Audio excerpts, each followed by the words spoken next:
And this is a BYOD workshop, which is about bring your own device. And today we're going to talk about what that is and how it will work in our school. We're going to talk about, we're going to be mythbusters and talk about some ideas that people might have in their head to discuss whether that's true or not, and hopefully allay any fears or worries that you might have. Then we're going to talk about the device requirements, so that you know what is and isn't suitable to bring to the school, obviously how we will keep them using it safely in school, and the responsibilities of the teachers, the responsibilities of the students, and the responsibilities of the parents. So, and then at the end, if you have any questions still, obviously you can ask those. This is being recorded. Will the slides also be somewhere? So yeah. I saw you taking some pictures of the slides, but the slides will be available for you to view on Canvas. It was linked through Canvas. It's on the Parent Workshop Wakelet. Parent Workshop Wakelet. So you'll be able to access all of these later if you need to. Oh, you did. So BYOD is simply bring your own device. So bring in their own device to school that they can use in class. The benefits are, obviously today, children are very good at using devices, digital devices, computers, phones, iPads, tablets, all kinds of things, much better than when I was younger and at school. They have lots of skills already throughout life. These computing skills are becoming more and more important as technology advances.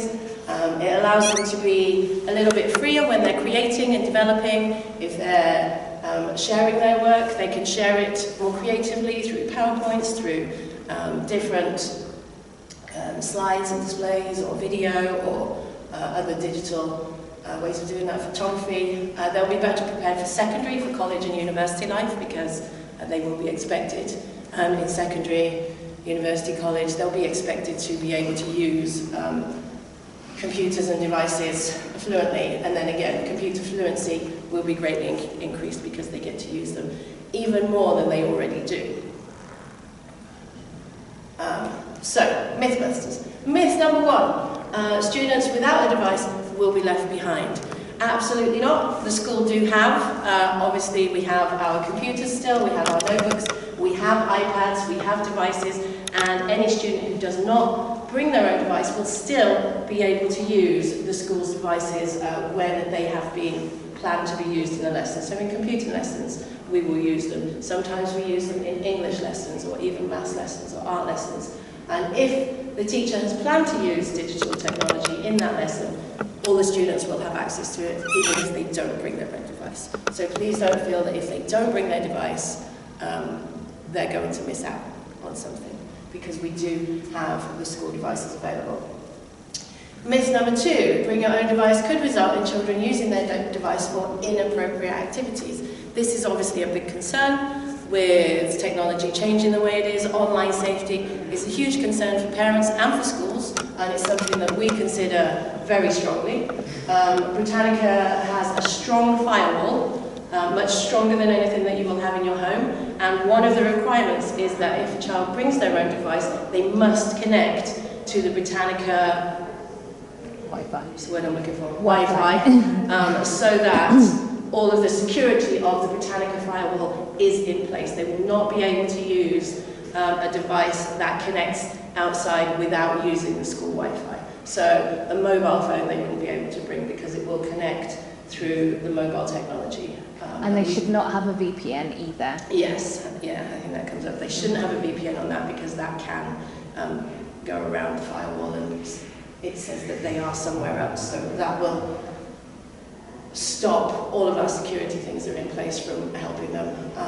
We do, throughout the lessons in school, even if they don't bring their own device, they gain their digital passport, and they must have their digital passport in class with teachers before they can start using their own device. And they are computing lessons that the teachers do with the students. We've already started with them, and it is talking about how to stay safe online, the importance of strong passwords, what to do if something unexpected happens when they're online, and all of those things. So they must have that digital passport completed in class before we let them use there. And that's the start of the year. That is what we're doing in computing lessons.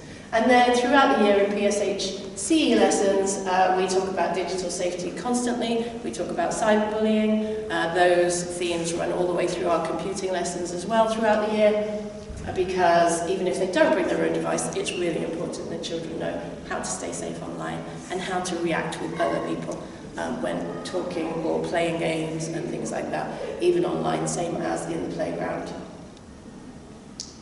Myth number 3, what if my child's device does not have the right software? Children will be allowed to use a variety of different methods to complete and submit work. So we're not saying they must have particular software. A lot of the times when they use their own devices, in year 5 and year 6 they already bring their own devices, some students. A lot of the times when they use those is to connect to the internet, to use for research or to use websites that the teacher directs them towards. So most of the time they'll be able to use their device, whichever software they have on there. We use Word. If they don't have the Microsoft ones, if it's not Word, Google have Docs. They would still be able to use those, although we now in school, their emails are Microsoft. But they would be able to access that stuff anyway. So we're not asking you to go out and buy expensive software or hardware to add to your students' devices. Myth number 4, what about my child's offline skills? Will they disappear? Absolutely not. One of the things that we're very careful about is to make sure that all skills are covered. So the computing skills obviously are important. As we say, technology is changing. It's changed massively since I was at school. It's changed massively since my children were at school. And it changes so fast. So those skills are important, but we also know that all the other skills are important. Being able to write, being able to problem solve, all of those other skills will still be used and covered throughout their lessons. So the devices will be used in a combination of writing in their books and speaking in front of the class and all of those other skills. The listening, speaking, writing, reading, everything. The devices are to be used as a supplementary resource to help support in other areas.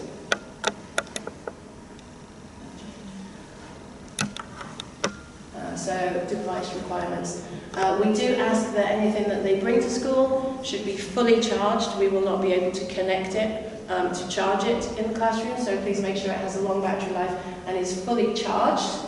It should have a keyboard that they can use. If it has an actual keyboard, I know a lot of iPads have a keyboard on the screen, they could use that, but an actual keyboard would be better. They are also important skills. Typing skills are very important. The hand-eye coordination that is involved in that is important. It should be small enough that it fits into their bag. That includes on days where they might have PE kit in their bag, or they might have some sports things in their bag for after school. It should fit in their bag so that they're not trying to carry it. That would be unsafe for reasons of dropping it, for reasons of other people seeing that they have it. So it should fit in their bag. The device needs to be able to connect to the internet, but as said, we must connect it to our Wi-Fi in school when they get here to keep them safe, and it must not have a VPN on it for the same reason. And your child needs to be familiar with the device, so they should know how to use it. We will give support in class.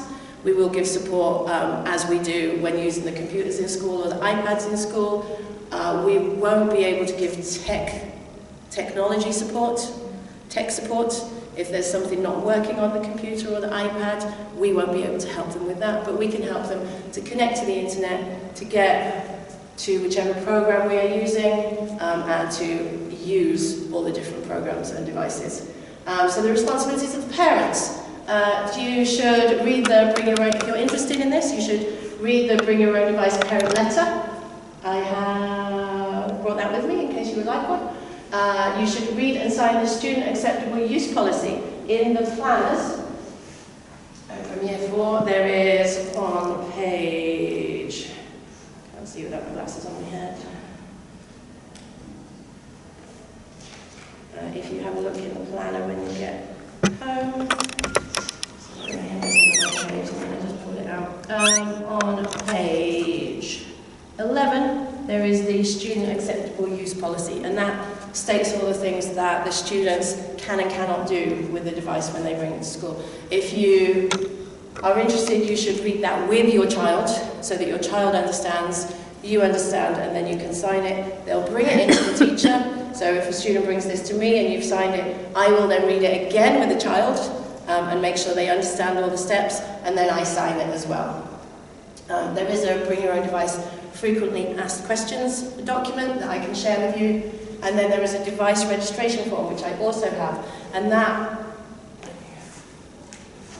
just has some information here. So it says that you give them permission to bring it. It says which class they are in, and it also gives us information about the device. So you tell us what kind of device it is and make a note of the serial number and things like that on it, so we know whose device belongs to who, if for any reason we need to.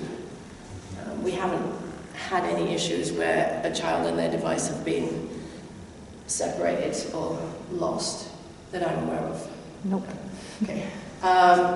So then that's the second part, identify the device by labelling it. Please put your child's name on it, the same as everything else that they should have in school should have their name on it, because that way if it does happen to get misplaced, it is much easier for it to find its way back to your child, and then record the details such as the make and model on this form, and if it makes you feel safer and more secure, record it at home as well so that you know which ones they've got. And then just encouraging and supporting your child to follow the school policy at home as well. So when we're learning in class about talking to strangers online, hopefully most parents will be supporting that message at home as well, and not being on them for too long, because as mentioned before, there are lots of life skills that we need, not just computing and using devices.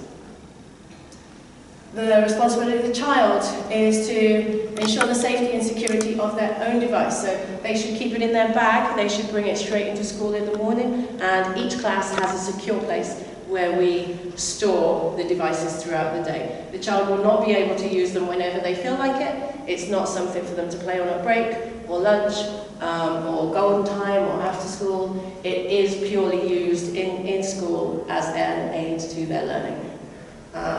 They need to have read the student acceptable use policy with you and with the teachers, and any frequently asked questions, if they have them, they can obviously just ask their teachers as well.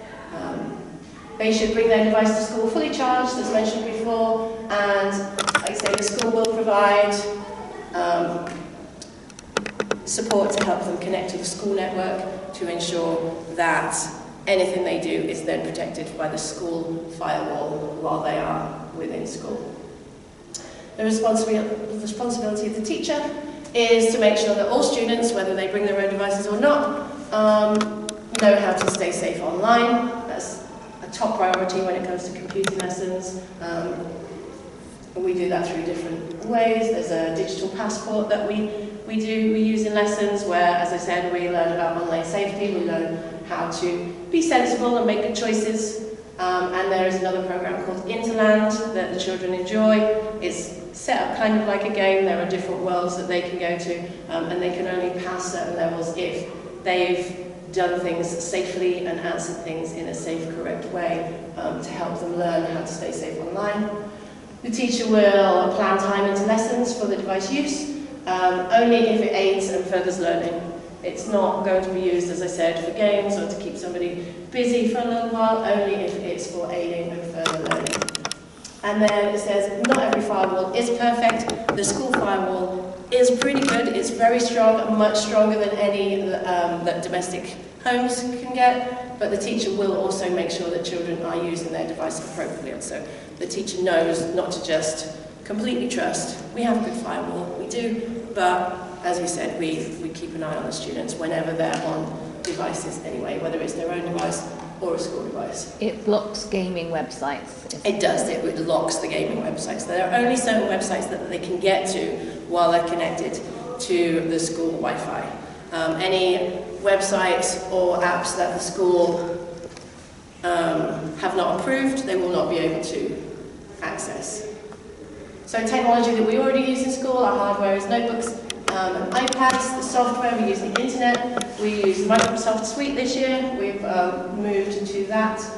And then, I'm sure a lot of you know, we use things like Times Tables Rockstars, Education City, and all of those other apps that are connected through the child page on Canvas for research and practicing different skills.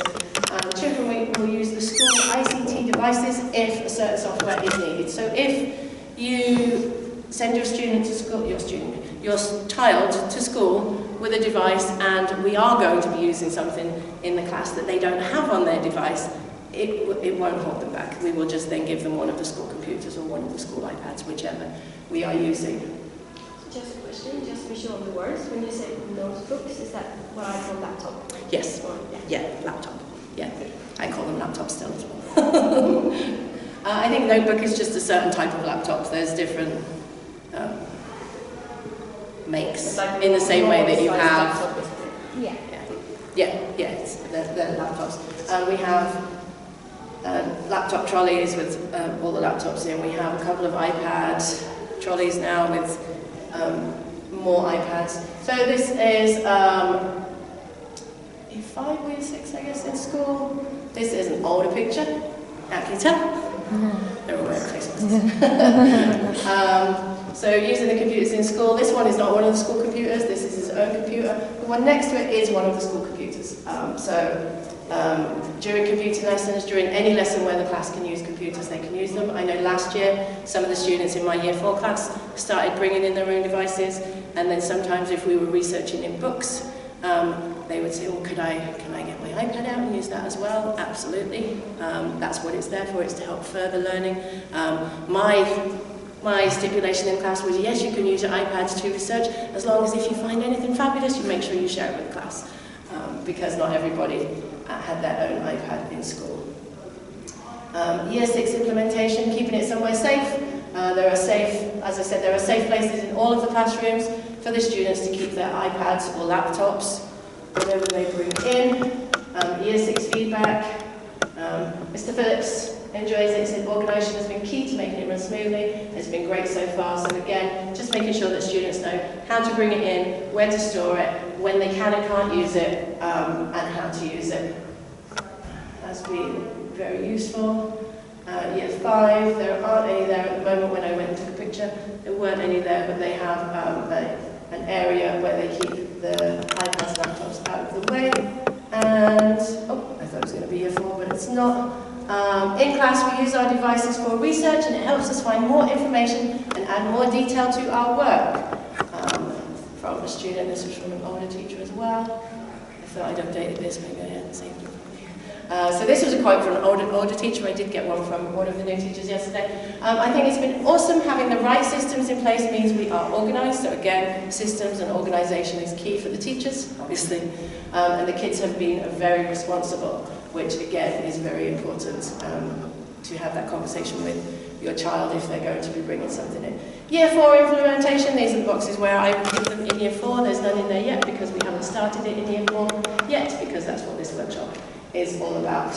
So both the year 4 classes have an area. This is in the back room where the children don't go, unless they're with an adult.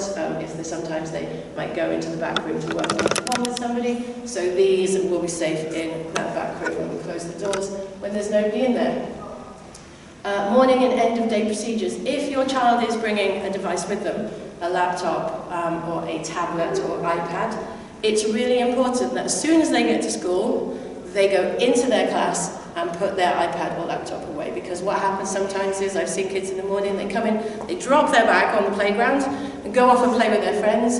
Everybody's running around, and the last thing you want is somebody to stand on that bag if it's got an iPad or a tablet in it, or to trip over it, or anything else. So right at the beginning of the day, they will bring it in straight into school, put their laptop or iPad in the safe place, or give it to the teacher to put in the safe place, and then they go straight back out to the playground as normal. And then at the end of the day, the teacher and the child need to remember that they need to take it home with them because it might need charging for the next day, and it shouldn't be left in school overnight, so it should go home with them at the end of each day.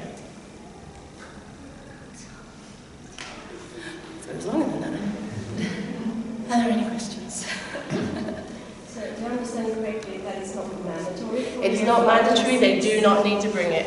And sorry? Yes, in In year 7 it is, yeah. Which is why I think it's a good idea for them to start doing it now, to start getting used to it. Also, another one of the benefits is they are used to their own devices. They're comfortable with them. They already know how to use them. Some of them might have some programs or their passwords, their Canvas passwords and things like that saved on there already. So it's much quicker and easier for them to connect in class if they're using their own device.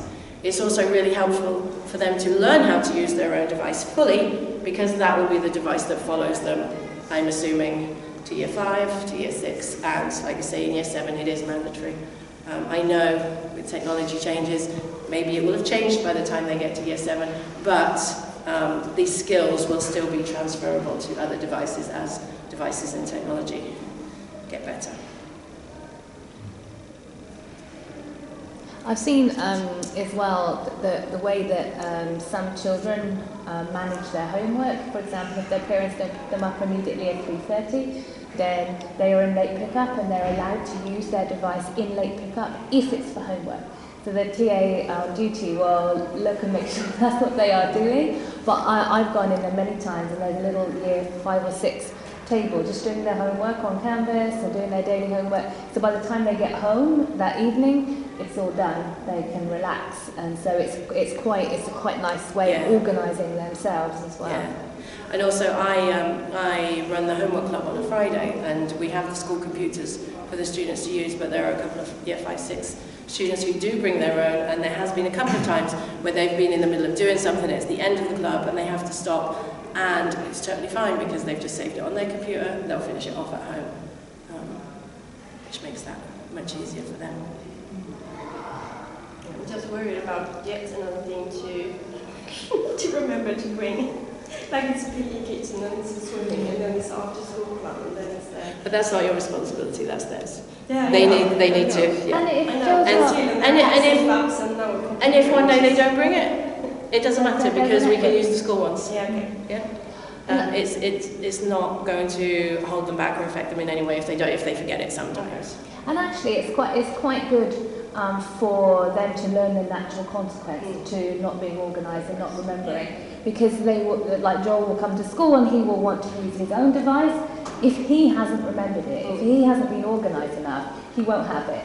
Now the impact is very small because there's a school netbook that he can use instead. So it's not like he can't do PE or he can't do swimming or he's going to get in trouble. Like he just won't have it. So it's a low impact natural consequence to help him learn organisation skills.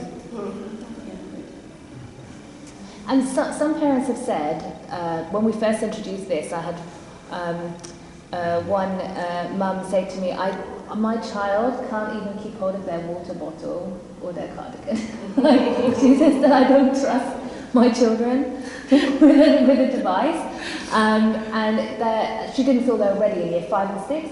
And the answer to that was, well, don't send them with a device. Yeah, it's totally fine if they don't for bring that it. responsibility yet. She knew her children. She knew that they didn't take good care of their things, that they were not careful and broke things. She didn't trust them, and we kind of tended to agree. And then by year 7, they were mature enough to be able to handle that responsibility. So you know your child. That's why we introduce it now, so that you can have that flexibility, and that's also why it's not mandatory. Yeah, and it won't have an impact on their learning. Like I say, the benefits of it are they're comfortable with their own device, they may be able to use it, like I said in my class last year, they used it sometimes for research when we didn't have the school computers or the iPads, because obviously we share those, there's lots of classes. But the lessons where we've planned to use technology, everyone will have access to it. So. Last week, Laura was very interesting. We studied make PowerPoint and grid. Oh, yeah, yeah, PowerPoint. Yeah. I want to know maybe my child can take one device to the school per day, because she have a laptop and iPad, but these two devices is different. Yeah, I would say physical keyboard, so she may PPT need to use the laptop, but But usually to her finish her homework, she always use the iPad because the screen Yeah, can charge. and a laptop, an iPad, or a different type of tablet, any of them are fine, but I would say she would only need to bring one. And maybe sometimes she brings the laptop, sometimes she brings an iPad, depending on if it's charged up, which she would prefer that day, you know, and that would be up to you and her. I think usually we would recommend in The school one with a something keyboard. with a keyboard, because it's for typing, it's more versatile. But obviously, when she's doing homework, then the iPad is she might find it easier. But I'd only recommend bringing one because the bags are heavy enough. Library books and PE They're heavy, they're full. Yeah. And then there's more to remember and more to... She's not going to be able to use two at the same time in class, so... But yes, a physical keyboard in school is definitely better because of the uses that we'll be using it for. It will be for sharing work, for typing, for creating PowerPoints, or for research. Yes. When we are talking about Operation Battery Life, how should it operate per day? Sorry? How many hours should it operate? The battery life. Yes. I think, I mean, they're not going to be on it all day because that wouldn't be good for them. Yeah. There's all the other skills that we also use. So, I don't know, I think as long as it's kind of got, what do you say? Well, it needs to be able to last the whole day in standby. Yeah, because if it's on standby in the box, it will drain. But a couple of hours. I mean, you could turn it off while it's not being used and then turn it on. But yeah, I think a couple of hours would be enough, more than enough. Because they're not going to be. We're not going to use it for in a day, but they're not going to be using it for more than 2. I was going to say, even putting the times together throughout the day, I don't think it would add up to 2 hours. I don't think it would add up to that much at all, because there is so many other skills and lessons and things that we do during the day. And in emergencies, we do have a charging point. We'd rather because we only have like say 4 points, 6 points in a classroom. Yeah, 6 points. Then at most. Yeah, then you can't have a whole class charging at the same time. And so that's why we ask for it to be charged. But if a child has forgotten and an emergency, we can. We can. But as long as they know that that's not they can't the rely on normal, that, it's not standard. It's, Do they allow to bring the charging iPad can use this. like the external packs. power pack? Yeah, the battery packs. You know, I've got one for my phone, so when I'm on vacation, if I'm out taking lots of photos. Power bank. Power bank. Yes, power bank. I don't think they would need it if they bring it in and it's charged. If it's charged, because it shouldn't run down that much during the day. It would be I think it's easier just if another they thing. just charge it. Yeah, I think it would just be another thing to remember to lose to. Yeah. Okay. So I think if it's fully charged in the morning, they shouldn't need the power bank because they could turn it off until they're using it and then turn it on and the battery should hold. I know some older devices, the batteries start to wear down and they don't last as long as they do to begin with. But when it's not being used and it's being stored in the secure areas, it could be turned off to save the battery if needed. And like Mr. Morton said, we could, in emergencies, charge for them in the classroom as well.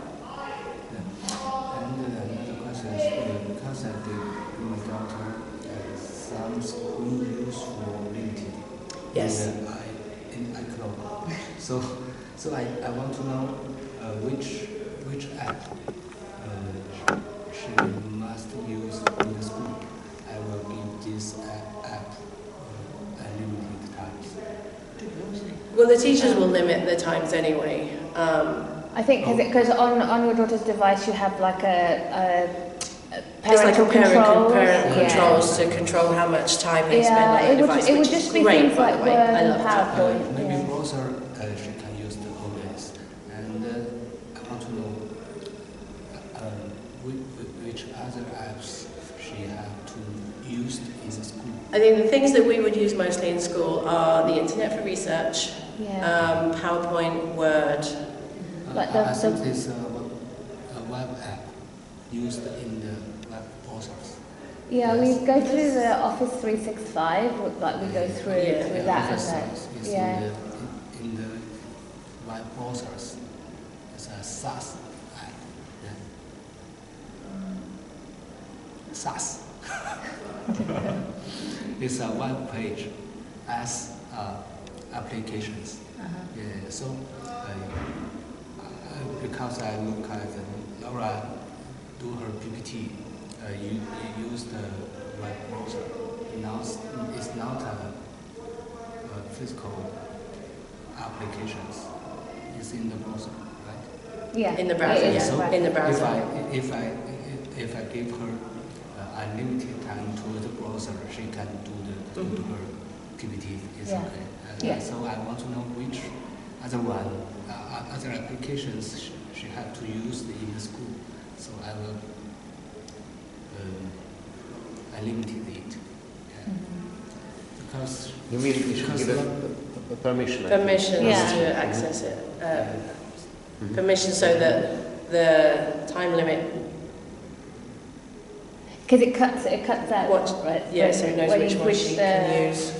the parental controls, the screen time limit, then it just prevents her. So we would be using the Office 365 through the browser, Yeah. and maybe sites like Education City, Canvas, obviously. Yeah. But And then I think for research, like through Canvas, there are links to like safe searches. Duxters and DK, the safe search. Yeah. They're in the browser as well, though, I think. Yeah. They open in the browser as well, so that's all through the web browsers. Yeah. browsers she can use. Yeah, the web browser, Canvas. Because the kids can play game very skillful, so I have to give her some limited. Yeah, use the yeah. device. And again, the school firewall will stop Yeah, a so- lot of the game sites. So it prevents any games at all, and it prevents a lot of different sites that it doesn't see that there could be educational value in. Sometimes, as teachers, if we have like a site which is maybe gamified, but it's teaching the children something, we actually have to ask our IT department to unblock it and make an exception, because we know that actually is an education site, but the firewall recognises it as gaming instead. So yeah, she wouldn't be able to play games here, which is why we ask that children don't have a VPN on their... Because you could bypass the firewall with Yeah. a VPN.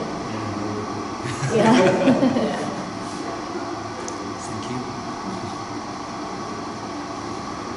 Any other questions? What a question that's like every day you have lessons or requirements for the device, or are there specific days? At the moment in school, each class will have specific days where they have a computing lesson, but we have English every day, and occasionally we could use devices.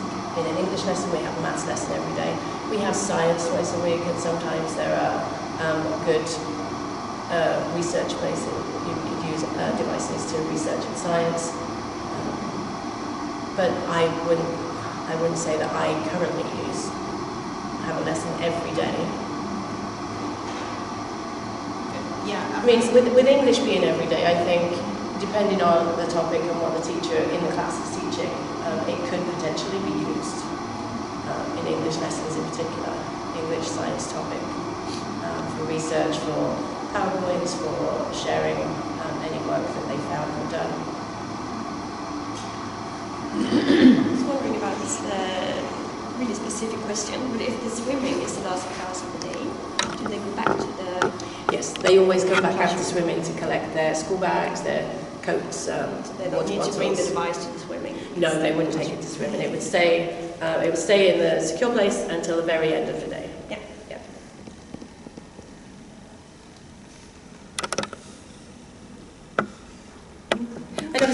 have any questions, my email, I don't know if my email's on this one. Your email is on the website. It's on the website. Just look for my face. Yeah. Click on it and...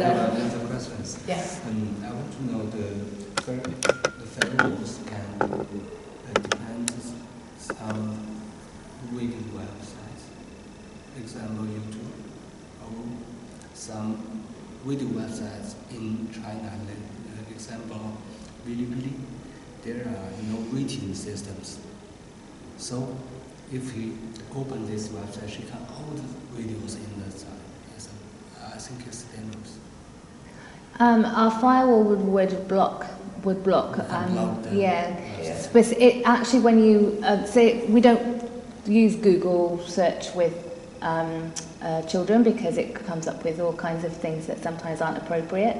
So we use safe searches, and they are linked through Canvas, which is child-friendly things that come up.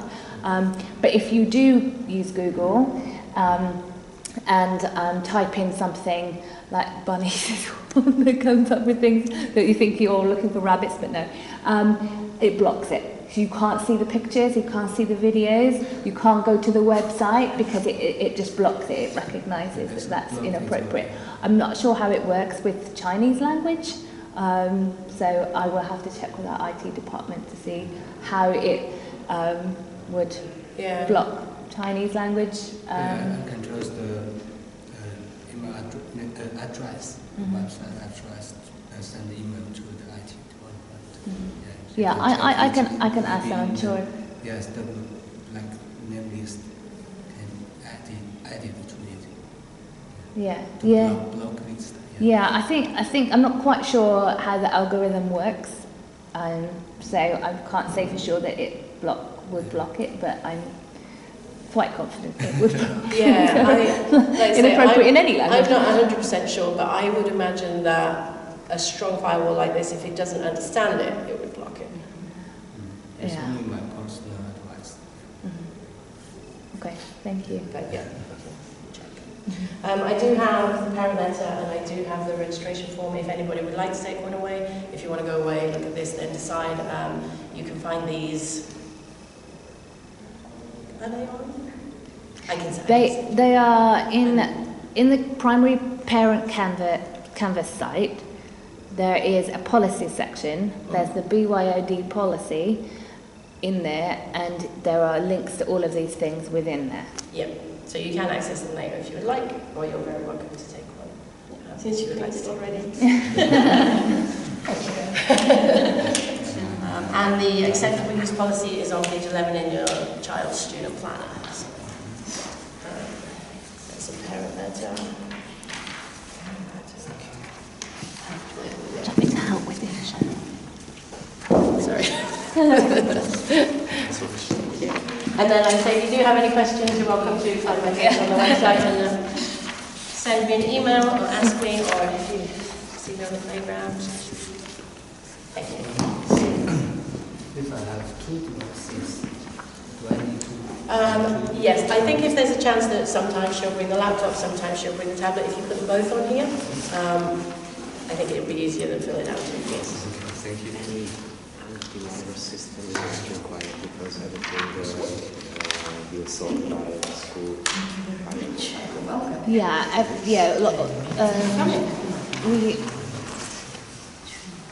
It blocks dodgy sites, but I would recommend having firewall antivirus as well. Okay.